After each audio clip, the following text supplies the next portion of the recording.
32. Todas as bordas irregulares. Sarai conhecia bem seu pai. Centenas de vezes ela pousou mariposas na testa dele, observando-o dormir, atormentando-o com pesadelos. Ela percorrera os caminhos de sua mente e estremecera com os horrores que vira ali. Ela até ouvira nos sonhos dos outros, como um menino, um jovem marido, um herói, mas nunca o havia encontrado. Quando viu não apenas uma forma voadora, mas quatro, se levantando de lamento, entendeu quem deveria ser e se afastou da balaustrada, tomado por uma onda de emoções. Medo, esperança, vergonha, saudade, cada uma se emaranhando nas raízes da outra. Ela já o tinha odiado, Minnie havia se assegurado disso, mas Quanto mais tempo passava tecendo pesadelos para atormentá-lo, mais entendia que o pior pesadelo que poderia conjurar ficaria pálido ao lado dos que já viviam dentro dele. Não era ódio que o comia vivo. Harry Fane era corajoso, podia lidar com o medo, mas culpa e vergonha eram corrosivas, e o grande matador de deuses era só uma casca. Sarai não o odiava, não odiava mais havia muito tempo, e deixara de atormentá-lo, embora Minnie a tivesse criticado, chamando-a de traidora e coisas piores. Mas Sarai sabia o que apenas ela sabia, e a maior façanha que já testemunhara era a que ele realizava todos os dias, viver pelo bem dos outros, quando seria muito mais fácil desistir. Ela esperava que ele a amasse, que fosse um pai para ela? Não. Sim, mas não. Ela sabia que o que só podia ser conhecido por ter adentrado sua mente. O que Isago aprontara com ele, Isago sua mãe, a bela e terrível deusa do desespero. Ela o fizera amá-la, e em seguida destruir o amor. Então Sarai esmagou as esperanças que tentavam crescer dentro de si, mesmo ao olhar para si mesma e transformar sua roupa no respeitável traje de lamento que usava em seu sonho. Já seria o suficiente se ele conseguisse esconder sua aversão. Foi o que ela disse quando ele chegou. Harry Fane, no grifo, e sua mãe logo atrás. Se pegou se recordando de outra subida à cidadela. Ele não estava montado em uma criatura, mas preso nas garras de uma, arrancado da rua onde caminhava com sua noiva. E apesar de Scathers o ter levado, todo o horror da memória estava envolvido em outra. Seu horror pertencia a ela. O deus das bestas o adquiriu como um brinquedo para a amante, Isago, que era rainha de seu rei caído. Quantos anos o casal jogou seus jogos? Harry Fane não tinha como saber, pois séculos, pelo menos, esse era o tempo que haviam permanecido ali no céu. Mas de onde tinham vindo? Eram imortais, não eram? Pelo que sabia, poderiam estar arruinando vidas desde o início dos tempos. Eles voaram em direção à cidadela, tão brilhante, tão impossivelmente grandes, e ele ficou surpreso. Essa foi a sensação avassaladora que sentiu quando Rasalas, a antiga versão hedionda, o jogou no jardim como uma fruta caída do céu. Tudo aconteceu tão rápido. Harry Fane vivia com medo de Azurin ser levada, mas era ele quem estava de joelhos no jardim dos deuses, e emoldurada em um arco estava Isago, esperando como se tivesse dito a Scathers, vá, e me traga alguém para brincar. Harry Fane já a tinha visto antes de longe. Ele conhecia seu cabelo castanho avermelhado e a faixa preta que pintava nos olhos. Ele testemunhara o modo lânguido com o qual ela se movia, como se estivesse entediada e sempre fosse estar, desprezando o mundo por causa disso. Seu ódio por ela era tão antigo quanto ele próprio e tão puro quanto o amor por sua esposa. Mas enquanto se ajoelhava ali, cambaleando, de surpresa, ainda não compreendendo que sua vida, como ele conhecia, acabara, ele sentiu algo mais se agitando dentro dele. Era algo como fascínio. Foi assim que começou. Isagal caminhou em sua direção. Seus quadris se moviam de uma maneira totalmente diferente dos quadris de Azurin. Uma, pensou, era como uma folha, pura, econômica, sem desperdício. A outra era como a escrita, fluida e graciosa, esbanjadora, hipnótica. Uma mulher era uma guerreira secreta, a outra uma deusa do mal. E embora Azurin manuseasse uma hashtag como se tivesse nascido para isso, não restava dúvida de quem era a mais mortal. Isago deu uma volta nele, olhando-o com interesse. Muito bem, falou para Scathers. Ele está apaixonado, o deus das bestas disse. Pensei que fosse gostar disso. Os olhos dela brilharam. Você é muito bom para mim. Eu sei. Scathers se retirou, deixando-os sozinhos. Isago estava indefesa. Ela se aproximou o suficiente para poder tocá-lo, e correu os dedos pelos cabelos dele, suavemente, a princípio. Depois, apertou-os com o punho e forçou sua cabeça para fazê-lo olhar para ela. E, que Thackeray o ajudasse, Aerofane fitou-a, sendo que poderia tê-la erguido sobre a balaustrada. Ele se lembrava de querer, mas querer outras coisas também, e se sentiu doente com isso, envenenado, virado do avesso, exposto, como se ela estivesse extirpando a escuridão nele, desejo e descrença, que nunca imaginou ser capaz de sentir. Porque ele não era capaz, não era ele. Ele não a queria, e ainda assim queria. Isto é o que Arrowfane aprenderia. Não importava se os sentimentos eram dele, ou se ela os plantara nele. De qualquer forma, eles eram reais, e o dominariam pelos próximos 3 anos, e todos os anos que viessem depois. Ela fez com que ele a desejasse, que a amasse, e embora pudesse, ela nunca tirou dele os sentimentos reais. Isagol gostava de seus bichinhos de estimação, que seus bichinhos de estimação fossem perigosos. Ela era difícil de ser agradada, e a excitava mantê-los em guerra consigo mesmos, sempre caminhando no fio da lâmina entre adoração e animosidade. Naquele primeiro dia, ela não o impediu de jogá-la sobre a balaustrada, apenas o fez desejá-la mais do que desejava a morte dela, para que depois, ele se deitasse nos lençóis de seda da enorme cama dela, acreditando até os ossos que havia escolhido aquilo, que havia escolhido em detrimento de Azurin e da fidelidade, acima da justiça e de tudo o que era bom, que ele a escolhera a cada instante em que não a estrangulava durante o sono, nem a estripava com a faca enquanto a servia à mesa. Ela era uma algoz com incrementos, mestra da sutileza e tentadora do destino, sempre vendo o quão perto podia chegar da indiferença entre ódio e amor. Até que um dia, calculou mal e perdeu o jogo e a própria vida. E Arrowfane ganhou, mas foi uma vitória amarga. Ela o havia infestado e infectado, e o que ele fez depois nunca poderia absorvê-lo.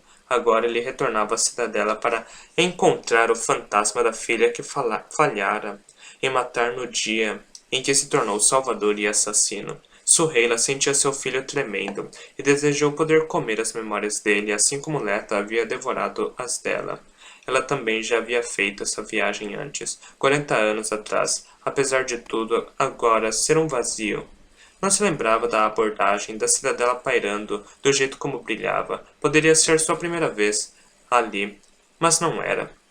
Vivera ali durante 1 ano e voltara para casa mudada. Tinha perdido uma mão, que não se lembrava de perder, e tinha um bebê que não se lembrava de ter parido, nem de ter concebido ou gestado, tirando os sinais em seu corpo. Era como se nunca tivesse acontecido. Cerca de 10 gerações das mulheres de lamento sofreram a mesma perda, ou conjunto de perdas, tempo e memória, e tudo o que o tempo e a memória carregavam, incluindo bebês. Tanto bebês, na maioria das vezes, Suheila achava uma bênção não ter de se lembrar.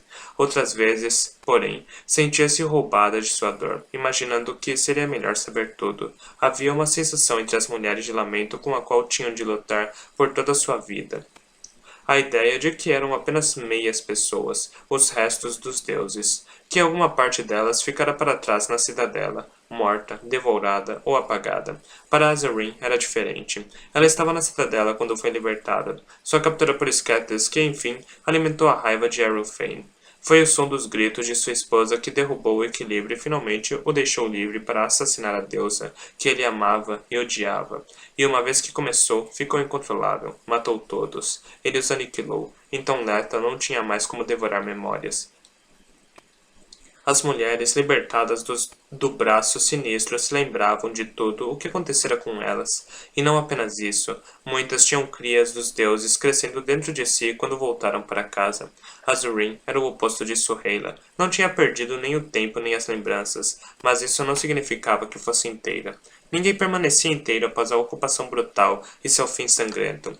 Não na cidade, não na cidadela. Todos sofreram perdas demais. Laszlo notou as emoções se chocando dos dois lados do encontro, mas sabia que seu entendimento mal conseguia arranhar a superfície. Ele voou na frente para conversar com Sarai e os outros, que acordaram que concordaram em receber os visitantes. Agora estavam todos ali. Desmontaram. O jardim parecia um zoológico mágico com o grifo, o cavalo alado e o dragão se juntando às alas. Todos, de ambos os lados, estavam pálidos e desconfiados. Laszlo os apresentou, esperando ser como uma ponte.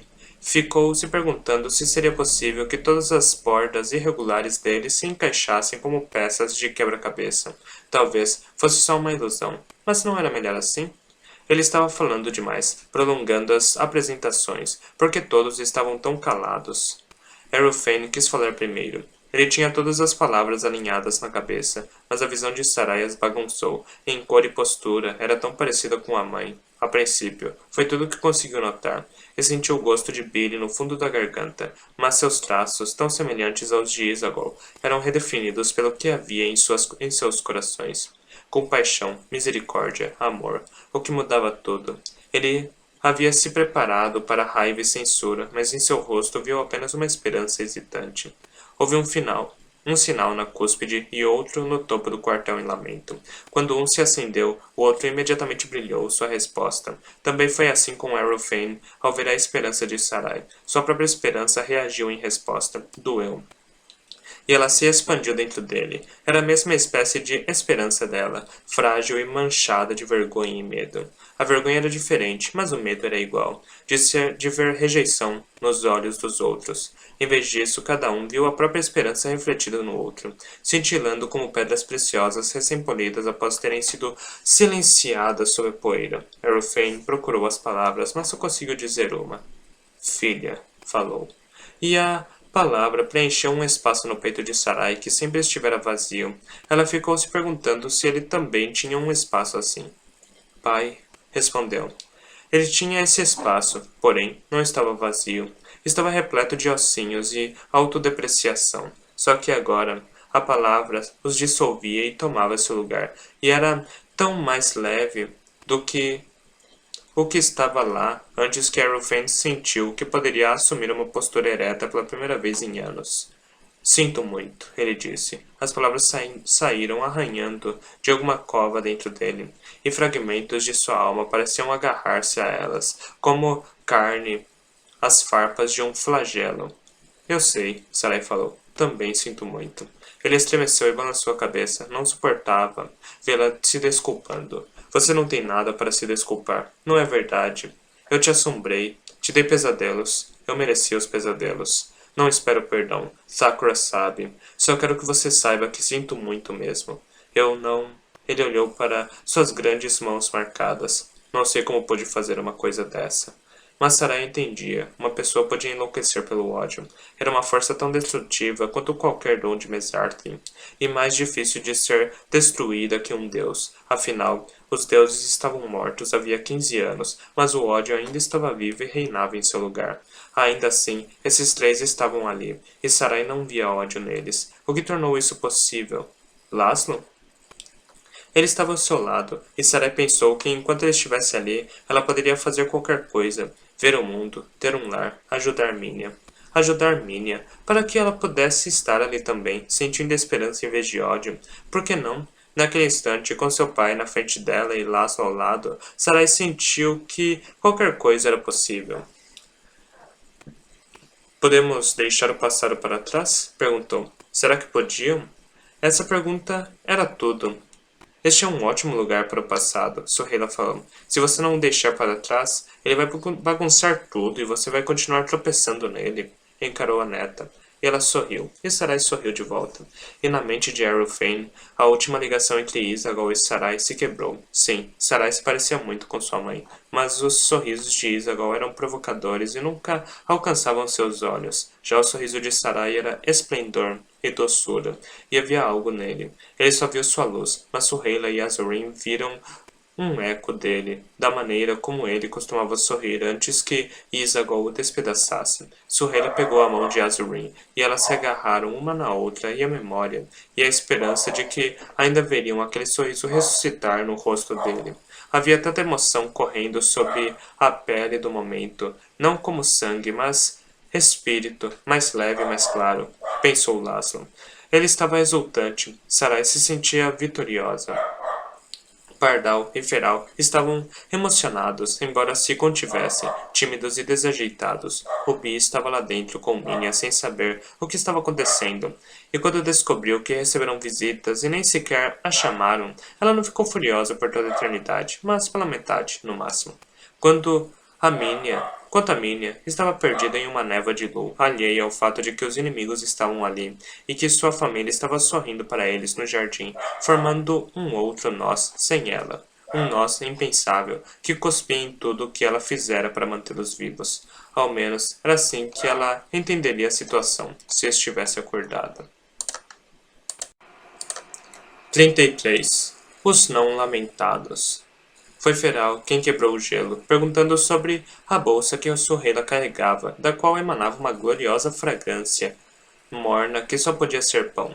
Não pão de Kimmerl, seco e sem sal, com gosto de purgatório, mas pão de verdade. Sorrela retirou o pano que o cobria na hora, e fitou observando com satisfação os jovens, o pegando com mãos trêmulas e quase chorando de prazer com o sabor, exceto Sarai, que tinha de se contentar com a fragrância.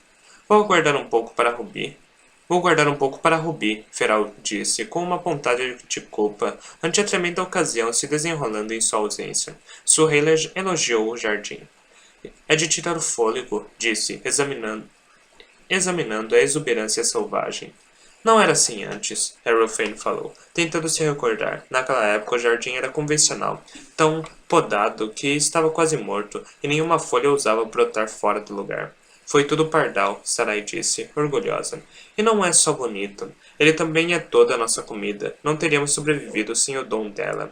O queixo de Feral se apertou com um esforço que ele fez para não gritar, ou sem o meu. Ou sem o de Feral, Sarai acrescentou. E foi tão melhor do que ter ele mesmo de dizer. Chamamos Pardal de bruxa das orquídeas. Ela lhes contou. Ela consegue fazer as coisas crescerem. E Feral é o ladrão de nuvens. Ele pode convocar nuvens de qualquer lugar do mundo, de qualquer tipo de neve. De qualquer tipo, de neve ou chuva, ou só grandes e fofas, daquelas que você acha que pode até caminhar, mas não pode. Ela sorriu de leve. A gente tentou. Vocês tentaram caminhar sobre as nuvens, Azurin falou. É claro, Feral disse. Como se fosse óbvio. Colocamos travesseiros embaixo delas primeiro.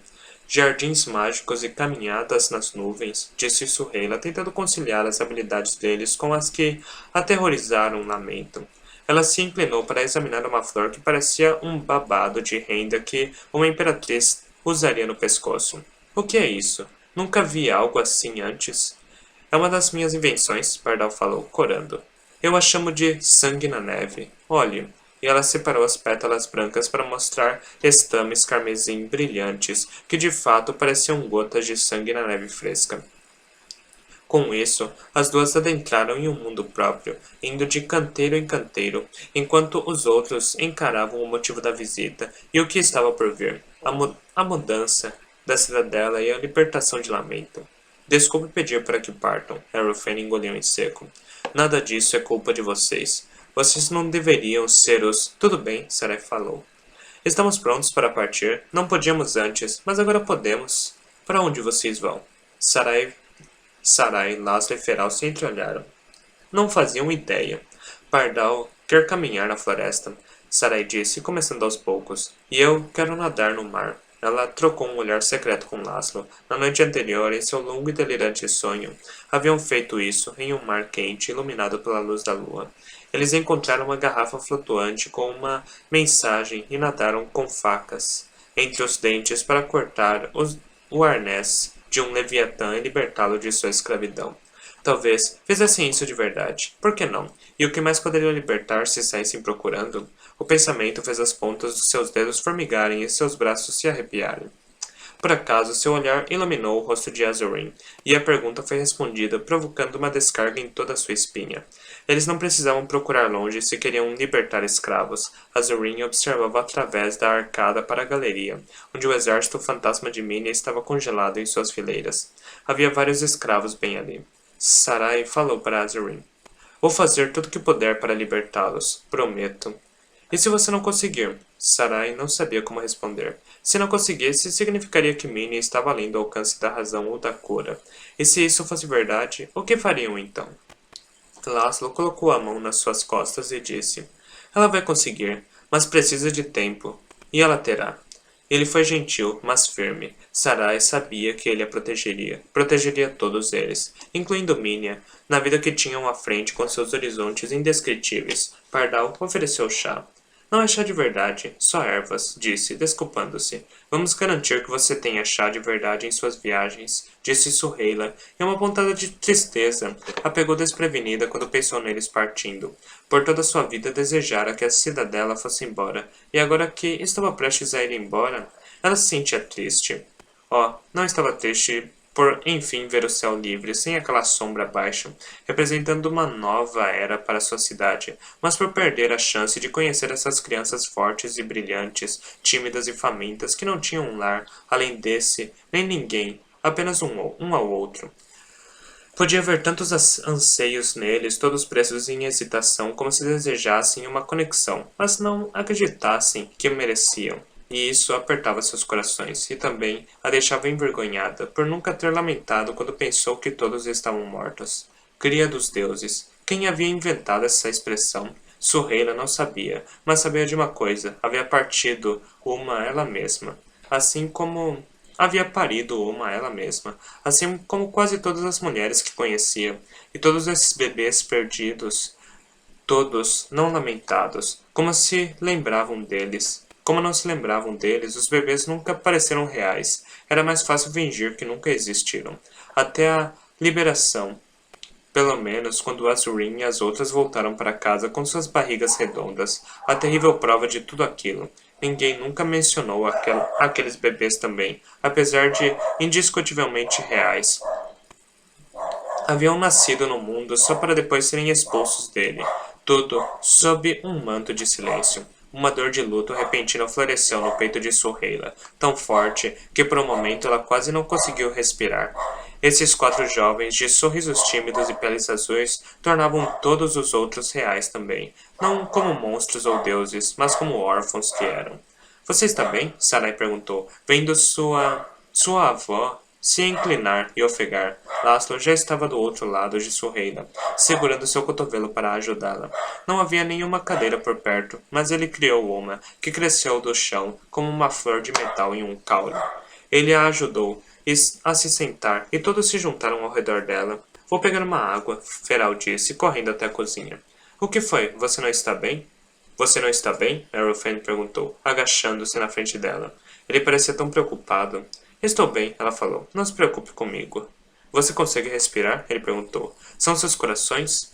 Acho que são meus corações, mas não é o que você pensa. Estou bem, disse, severa, para que acreditassem. É luto, não um ataque do coração. E acho que todos já aprendemos que a dor não vai nos matar. Ainda assim, continuaram a paparicando. Feral voltou com a água. Era mais doce que a água em lamento. E perguntou-se, enquanto bebia, de onde ela vinha, essa água de chuva obtida por um garoto que roubava nuvens. Também se perguntava onde iriam parar essas crianças rejeitadas, procuradas por ninguém. Vamos voltar para casa, Azurin disse, usando Suheila como desculpa. Estava ansiosa para sair dali. Sua mente continuava se voltando para o braço sinistro, com sua fileira de quartinhos e o som de bebês gemendo e mulheres chorando o tempo inteiro. Mas Suheila sacudiu a cabeça. Ainda não. Quero perguntar. Talvez fosse melhor não saber, mas não podia mais aguentar. Essa poderia ser sua última chance de descobrir. Ela poderia viver sem saber pelo restante de seus dias? Não seria mais capaz de fingir que esses bebês, que o bebê dela, não eram reais, não eram pessoas. Vocês sabem o que fizeram com todos eles? Perguntou, olhando para cada um. O que fizeram com todos os bebês? Um silêncio caiu. Sarai estava vendo a fileira de berços, Kiska com seu olho verde, e Minia tentando protegê-la, enquanto Korako esperava na porta. Não. Falou. Não sabemos. Só sabemos que Korako os levava quando seus dons se manifestavam, acrescentou Feral. Os levou para onde? Suheila perguntou, com medo da resposta. Não sabemos, Sarai disse. Será que poderiam ter tirado todos eles de lamento, como Laszlo? Não vejo como, Suheila refletiu. Os deuses nunca saíram da cidade. Oh, Scatis pode ter voado rio abaixo para investigar rotas de fuga, ou ido ao forte Miss Rush para executar farange tolos o suficiente para atravessar o deserto. Mas além disso, eles não iam a lugar algum. Eles não os levaram da cidadela, Harrowfane falou. Nós com certeza teríamos notado. Sorrila concordou. Não, Harrowfane disse. Quero dizer, eles não os levaram da cidadela.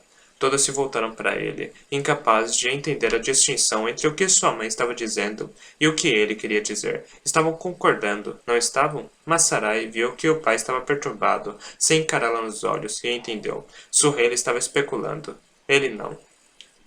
Ele estava lhes contando. O que você sabe? Ela perguntou de uma vez. Só isso, disse ele. Depois que você nasceu, às vezes, eu ia até o berçário para tentar te ver. Isagol não gostava. Ela não entendia por que eu me importava. As emoções eram visíveis no rosto dele, e Sarai as sentiu no próprio peito da mesma maneira que ele sentira a esperança dela no peito dele. Ela me obrigou a parar, continuou, mas antes disso vi Corco várias vezes caminhando com uma criança diferente, quero dizer. Não sei o que fez com elas, mas sei que elas entraram juntas. E ela saiu sozinha. Entraram onde? Sarai perguntou, sem fôlego. Todos o encaravam. Há uma sala, disse. Nunca entrei lá, mas vi uma vez, no final do corredor. É grande. É. Com as mãos, ele formou uma esfera circular. Foi ali que Coracle levou as crianças. Ele estava descrevendo o coração da cidadela. 34. Destino Bacon. Ruby acordou e se perguntou o que a havia acordado. Ela esperou um segundo ou dois, e então sentou-se na cama de Minia, lembrando-se de onde estava e por quê. Ela se virou, preparada para ver a menininha acordada e enlouquecida, ou pior, não vê-la ali, e então caiu de alívio. Minnie ainda estava deitada no chão, com os olhos fechados e um rosto calmo no sono, como nunca estava quando acordada. Quão furiosos os outros ficariam se soubessem que Ruby adormeceu em sua guarda. Mas estava tudo bem. Minnie estava drogada. Era óbvio que a poção da garrafa de vidro verde estava funcionando. Era ridículo que tivessem de vigiar o sono dela. Isso era provavelmente um esporte no purgatório, Ruby pensou. Vigia do sono. Bem, ela era péssima nisso. Não era culpa sua. Não tinha treinamento em tédio como os outros. Se esperavam que ela ficasse acordada vigiando, alguém teria que lhes fazer companhia. Que lhe fazer companhia.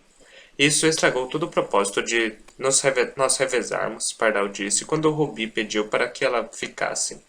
Fique comigo, e fico com você, ela tentou barganhar. Não, você não vai, Pardal respondeu. Você vai se mandar no instante que seu turno terminar. Bem, você quer me culpar? Não.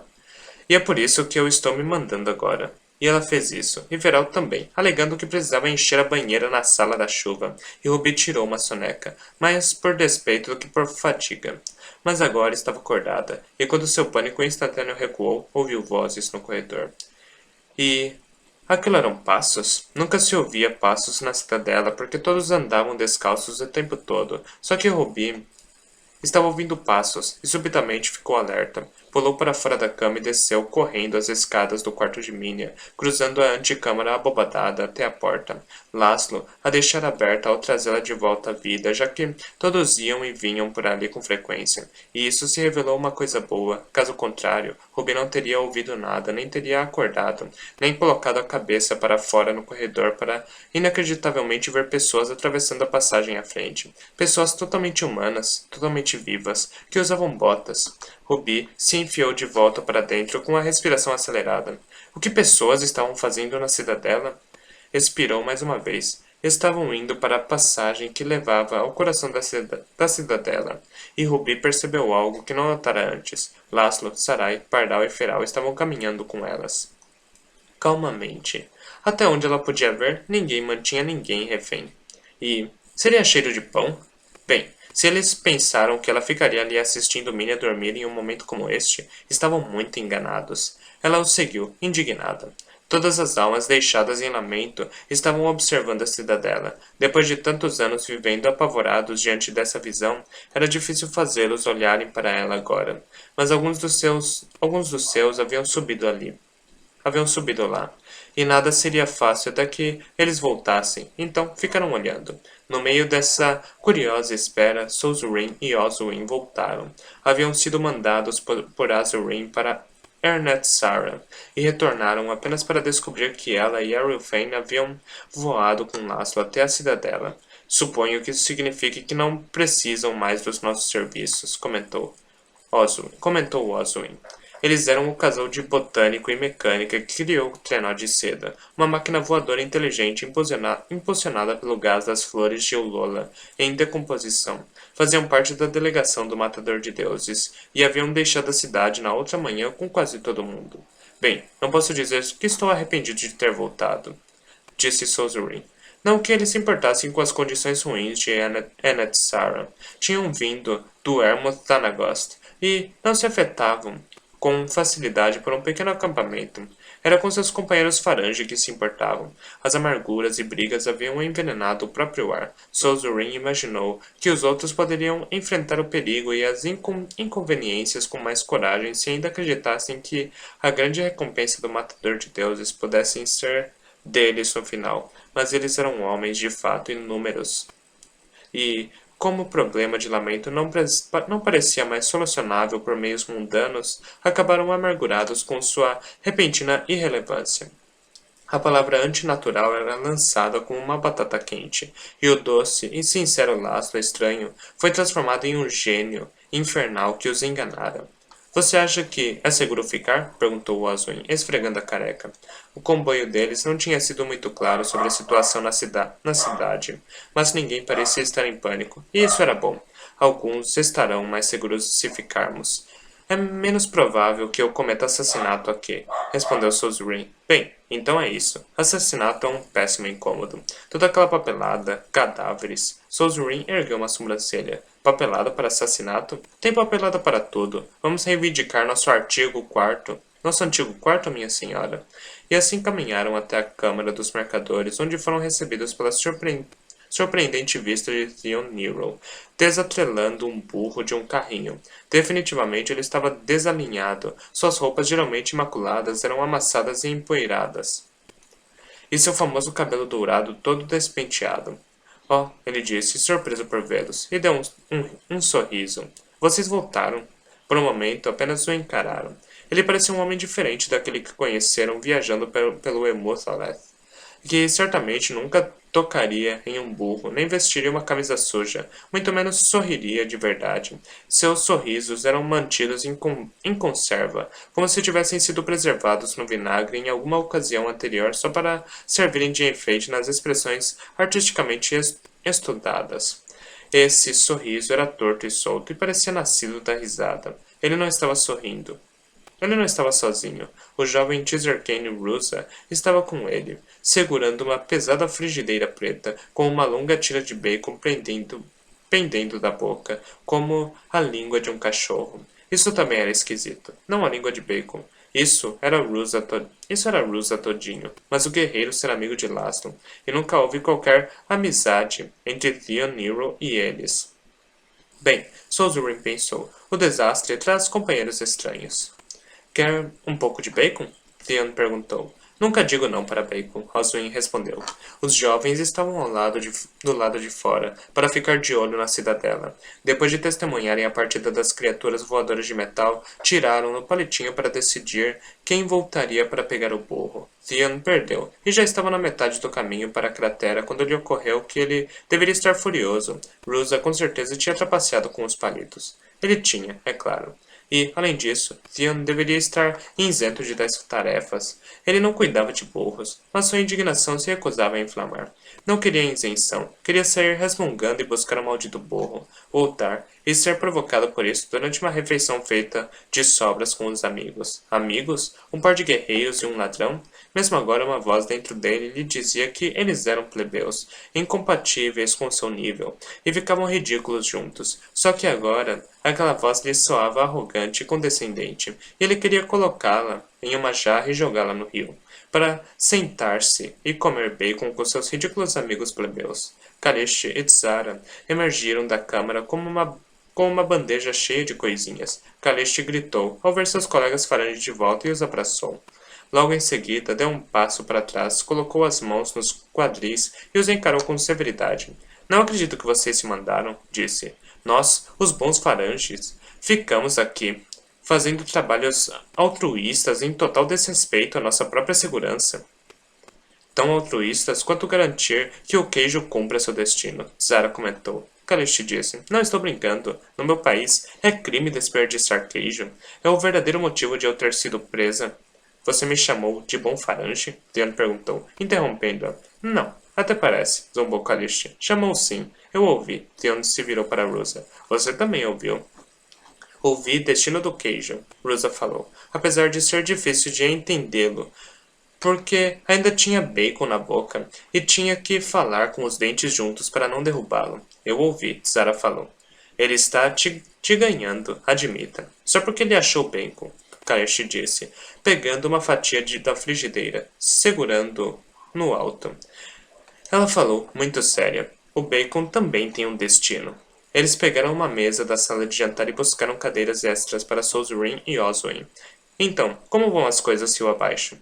Eles se colocaram a par das situações. Você viu Laszlo? Solzrin perguntou.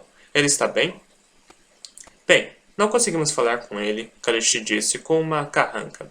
Ele saiu voando. Convocou as outras criaturas de metal, sabe? Do nada. E foi assim que todos subiram. Vocês deveriam ter visto, Theon falou. Foi surreal. E em seguida acrescentou. Só não acreditei que nenhum deles escolheu o dragão. Pois é, Rusa concordou. O que Azurin estava pensando é escolher um cavalo alado quando poderia ter o dragão? Não acho que ela estava preocupada com qual criatura deveria escolher, Zara falou. Não era para se preocupar com isso, Rusa disse. É instintivo. Dragões são sempre melhores. Conversaram de olho na cidadela, imaginando o que estava acontecendo lá em cima, até que todo o queijo e bacon, as nozes e os damascos maduros tivessem cumprido seus destinos, e restassem apenas migalhas. Então, Solzrin falou, afastando-se da mesa para acender o cachimbo. Que trabalhos altruístas são esses nos quais os bons faranges estão envolvidos, desrespeitando tanto a própria segurança? Nada demais, Kalish respondeu, espontânea, se espreguiçando preguiçosamente. Só estamos recuperando o conhecimento perdido de uma civilização antiga. Theon se levantou, espanando as migalhas de suas calças. Venha dar uma olhada, falou. O que é este lugar? Perguntou Laszlo, que ainda não tinha visto o coração da cidadela. Era vasto e matematicamente perfeito, uma impecável esfera inversa. A gente costumava brincar aqui, Sarai disse. Até ficarmos maiores que a abertura. Não sabemos para que serve. É estranho. Como assim? Você vai ver. Atravessaram a antecâmara e, assim que Laszlo pisou na esfera, na passarela que a contornava, ele viu, ou melhor, ele sentiu e ouviu. Era difícil descrever. Um silêncio parecia estender a mão e envolvê-lo, como se um grande vácuo se abrisse e o som de sua respiração fosse extraído e sugado por ele. Quantas energias do metal eram extremamente complexas ali, como uma música composta por algum maluco virtuoso. Arrowfane estava ao seu lado, e sua mãe segurava seu braço.